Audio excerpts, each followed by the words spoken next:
राष्ट्र समिति के अध्यक्ष के चंद्रशेखर राव देश के नवगठित 29वें राज्य के तेलंगाना के पहले मुख्यमंत्री बन गए हैं। उन्होंने सोमवार को आयोजित एक समारोह में राज्य के पहले मुख्यमंत्री के रूप में शपथ ली।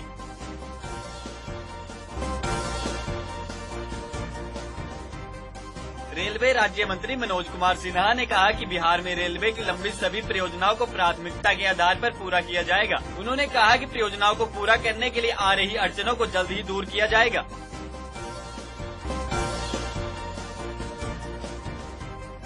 उत्तर प्रदेश की सत्तारूढ़ समाजवादी पार्टी ने कहा कि बदायूं कांड के अपराधियों की गिरफ्तारी और मामले की सीबीआई जांच के आदेश दिए जाने के बाद बहुजन समाज पार्टी अध्यक्ष मायावती का बदायूं का दौरा महज एक नौटंकी से अधिक कुछ नहीं था।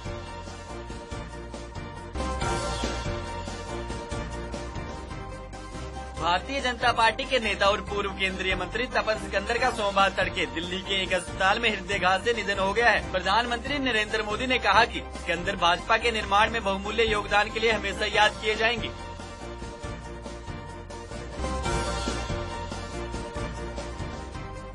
छत्तीसगढ़ राज्य निर्वाचन आयुक्त पीसी दलई ने आयोग कार्यालय के सभा कक्ष में उप जिला निर्वाचन अधिकारियों की बैठक लेकर नगरीय निकायों और त्रिस्तरीय पंचायतों के आम चुनाव 2014-15 की प्रारंभिक तैयारियों की समीक्षा की।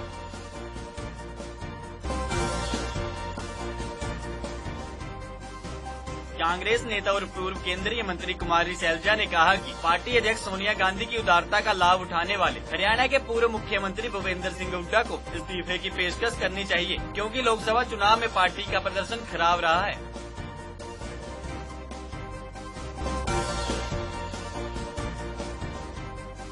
कांग्रेस ने पूर्व रेल मंत्री मल्लिकार्जुन खड़गे को लोकसभा में पार्टी का नेता नियुक्त कर दिया है। इसके साथ ही सदन में उनका विपक्ष का नेता नियुक्त होने का रास्ता साफ हो गया है।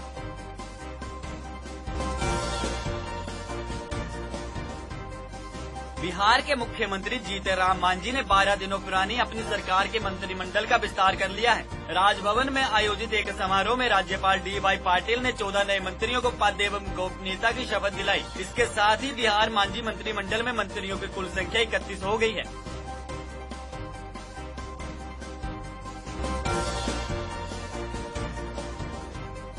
पूर्व मुंबई पुलिस प्रमुख और अब भाजपा के सांसद सत्यपाल सिंह के मालिकाना हक वाले एक फ्लैट में कथित रूप से चलाए जा रहे एक देह व्यापार गिरोह का भंडाफोड़ किया गया है और अपार्टमेंट की रखवाली करने वाले एक व्यक्ति को भी गिरफ्तार किया गया है।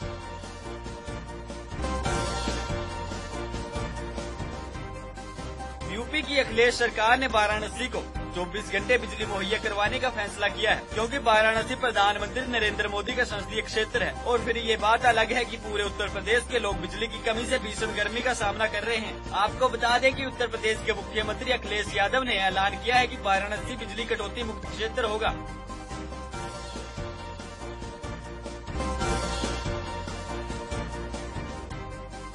कैबिनेट सेक्रेटरी अजीत कुमार सेठ 13 दिसंबर तक अपने पद पर रहेंगे। मोदी सरकार ने अजीत कुमार सेठ को 6 महीने का एक्सटेंशन देने का फैसला किया है। अजीत कुमार सेठ 13 जून को रिटायर होने वाले थे। सूत्रों के मुताबिक सरकार ब्यूरोक्रेसी के सबसे बड़े पद पर नई नियुक्ति नहीं करना चाहती। अजीत कुमार सेठ के लिए अपने कैरियर में ये दूसरा एक्सटेंशन है।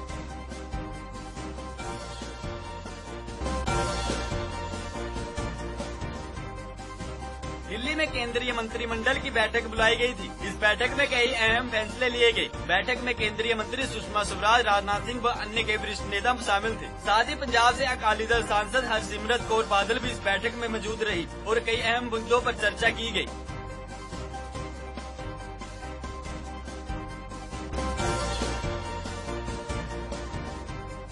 यमुनानगर में कई राशन कार्ड धारकों ने राशन वितरण प्रणाली और डिपो होल्डर के समर्थन में जिला खाद्य आपूर्ति नियंत्रण कार्यालय के गेट पर बैठकर प्रदर्शन किया और जिला खाद्य नियंत्रण अधिकारी के खिलाफ जमकर नारेबाजी की। वहीं इलाके के पार्षद और जिला खाद्य आपूर्ति अधिकारी का कहना है 5 डिपो होल्डरों के खिलाफ भ्रष्टाचार का आरोप है, जिससे उनकी सप्लाई बंद की गई है, जिससे इलाका वासियों को परेशानी हो रही है।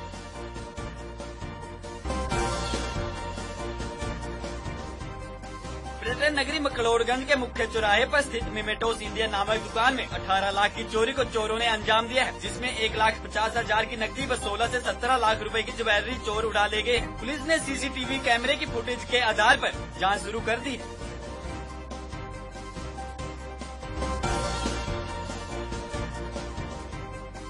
कला और शिल्प को बढ़ावा देने के उद्देश्य से कश्मीर में व्यापारियों की तरफ से कला और शिल्प का ऑनलाइन काम किया जा रहा है। इससे यहाँ युवा वर्ग कला और शिल्प का काम ऑनलाइन सीख रहे हैं, वहीं उनको रोजगार के अवसर भी मिल रहे हैं।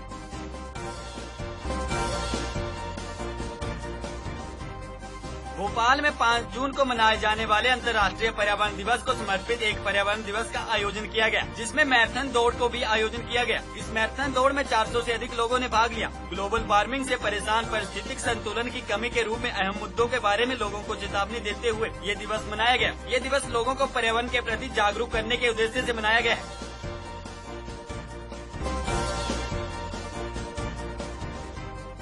हरियाणा प्रदेश कांग्रेस कमेटी के अध्यक्ष डॉक्टर अशोक तंवर का कहना है कि लोकसभा चुनाव में हरियाणा की जनता ने गलत फैसला किया है। विधानसभा चुनाव में जनता फिर से सही फैसला लेगी और तीसरी बार कांग्रेस की सरकार प्रदेश में बनी। तंवर ने ये बातें कांग्रेस भवन में कार्यकर्ताओं की बैठक में संबोधित करते हुए कही।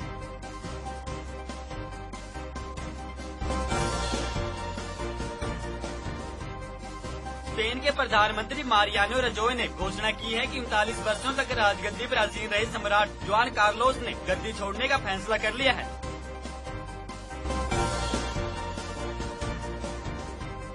अफगानिस्तान के आत्मघाती हमलावरों के एक समूह ने हेलमंड प्रांत के जिला मुख्यालय पर हमला कर दिया है। एक अधिकारी ने बताया कि हमले में कम से कम 4 लोगों की मौत हो गई है और अन्य 3 घायल हो गए हैं।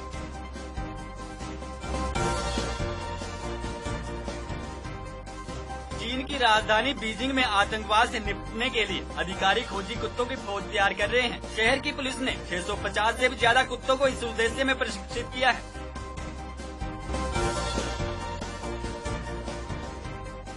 रूस में रह रहे और खुफिया सेवा से जुड़े एडवर्ड स्नोडेन ने एक टीवी साक्षात्कार में कहा है कि उन्होंने ब्राजील में शरण लेने के लिए आवेदन किया है। स्नोडेन अमेरिकी एजेंसियों के लिए वंचित है। रूस में उनकी अस्थायी शरण अगस्त में समाप्त हो रही है। वाशिंगटन ने उनके अमेरिकी पासपोर्ट को भी रद्द कर दिया है।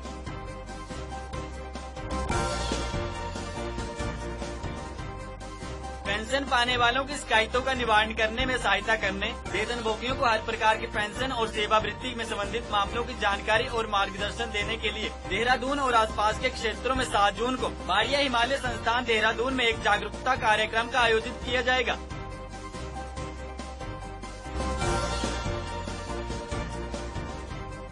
केंद्रीय शहरी विकास, आवास व शहरी गरीबी उपशमन तथा संसदीय कार्य मंत्री एम वेंकैया नायडू ने सोमवार को कहा कि सरकार 2022 तक सभी के लिए आवास उपलब्ध कराने के लक्ष्य को प्रतिवचनबद्ध है।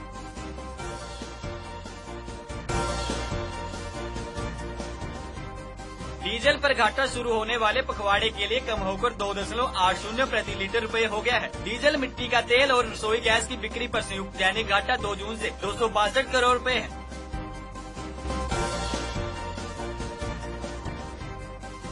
केंद्रीय वाणिज्य एवं उद्योग राज्य मंत्री निर्मला सीतारमण ने सभी राज्यों के मुख्यमंत्रियों को पत्र भेजकर बॉयलर और बॉयलर घटकों के निरीक्षण एवं प्रमाणन की स्व प्रमाणन योजना को लागू करने को कहा है।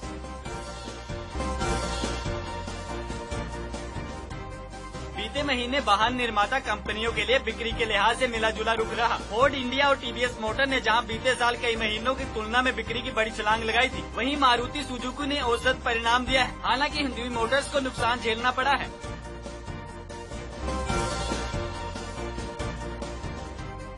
संयुक्त अरब अमीरात की राष्ट्रीय विमानन कंपनी एतिहाद एयरवेज ने भारतीय कंपनी जेट एयरवेज के साथ अपने कोड शेयर समझौते के लिए एक बड़े विस्तार की घोषणा की है।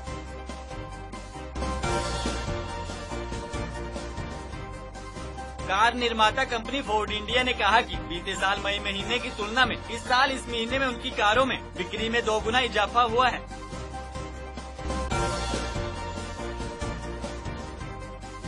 देश के शेयर बाजार में सप्ताह के पहले दिन सोमवार को तेजी दर्ज की गई। प्रमुख सूचकांक सेंसेक्स 467.51 अंकों की तेजी के साथ 24,684.85 पर और निफ्टी 132.55 अंकों की तेजी के साथ 7,362.50 पर बंद हुआ।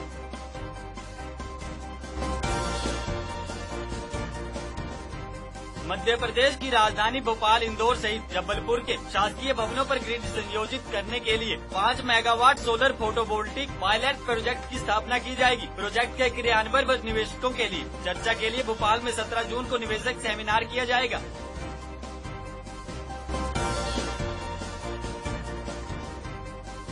दो पहिया व तीन पहिया वाहन निर्माता company TVS Motors company limited ने मई महीने की बिक्री में 27% के इजाफे का ऐलान किया है।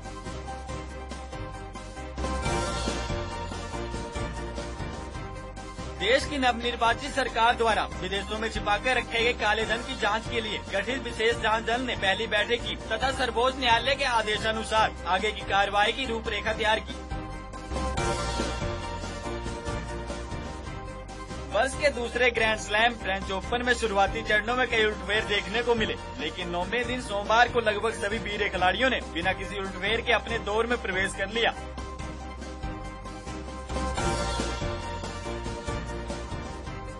हॉकी विश्व कप में सोमवार को हुए मैच में भारतीय टीम इंग्लैंड के हाथों 1-2 से हार गई है। विश्व कप में भारत का ये दूसरा मैच था जिसमें उसको दूसरी हार मिली है।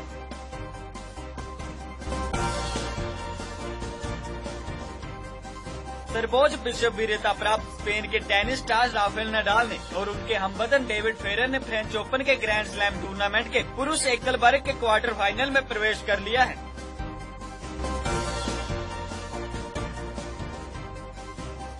फीफा विश्व कप 2014 के ग्रुप चरण में ग्रुप डी काफी रोमांचक होने वाला है, क्योंकि इस ग्रुप में 3 पूर्व चैंपियन टीमों को एक साथ रखा गया है।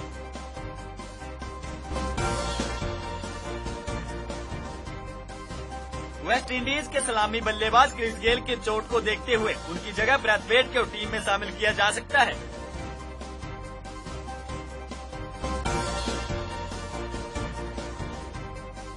गायना क्रिकेट बोर्ड की कार्यप्रणाली में सरकारी दखल देखते हुए वेस्ट इंडीज क्रिकेट बोर्ड ने प्रोविडेंस के नेशनल स्टेडियम में न्यूजीलैंड के खिलाफ तीसरा टेस्ट नहीं खेलने का फैसला किया है।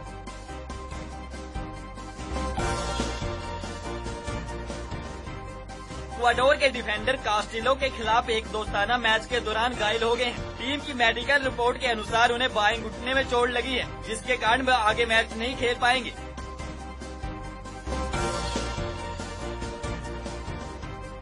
घाना की राष्ट्रीय फुटबॉल टीम के मुख्य कोच जैम क्वेसी ने ब्राजील में 12 जून से शुरू होने वाले फीफा विश्व कप के लिए अंतिम रूप से 23 सदस्यीय टीम की घोषणा कर दी है।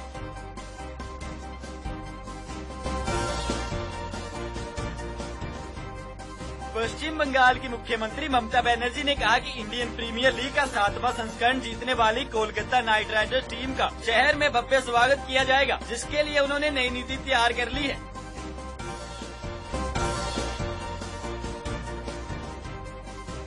अंतर्राष्ट्रीय वॉलीबॉल महासंघ द्वारा 20वीं सदी के महानतम कोच चुने गए क्यूबा के यूजीनियो जोर्ज का निधन हो गया है। 81 साल के यूजीनियो लंबे समय से बीमार चल रहे थे।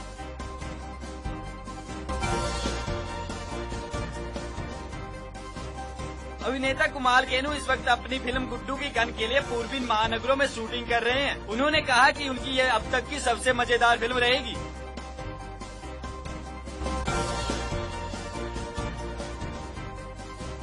बॉलीवुड की चुलबुली अभिनेत्री सोनाक्षी सिन्हा ने सोमवार को जीवन के 27वें बसंत में कदम रख लिया है। उन्होंने तोहफे के रूप में स्वयं को तारे का एक टैटू भेंट किया है।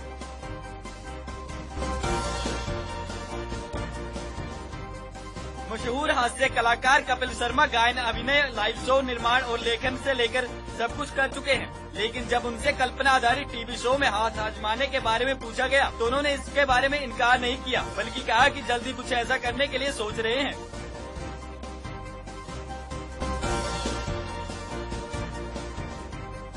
हंसल मेहता की फिल्म सिटी लाइट को बॉक्स ऑफिस में एक अच्छी शुरुआत मिली है। फिल्म ने अपने पहले सप्ताहांत के दौरान 3.57 करोड़ रुपए कमा लिए हैं।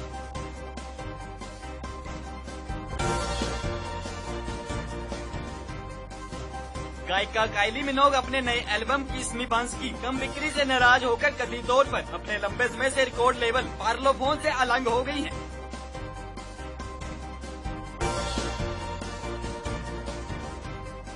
जाने माने संगीतकार इलैयाराजा 71 वर्ष के हो गए हैं। अपने 71वें जन्मदिन के मौके पर उन्होंने अपने फैन क्लब के माध्यम से पूरे राज्य में लगाए जाने वाले 71,001 पौधों में से सबसे पहला स्वयं लगाया।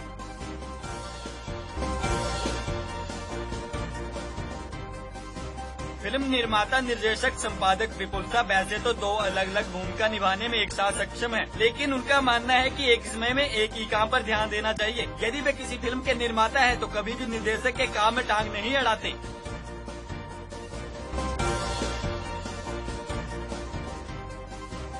कई फिल्मों में सहायक भूमिकाएं करने के बाद अभिनेता शाहरीव हाशमी को फिल्मिस्तान फिल्म में मुख्य भूमिका मिल गई है। शाहरीव कहते हैं कि अब उन्होंने अभिनय के प्रति गंभीर होने का फैसला किया है और अभिनय को अपनी रोजी रोटी का जरिया बनाना चाहते हैं।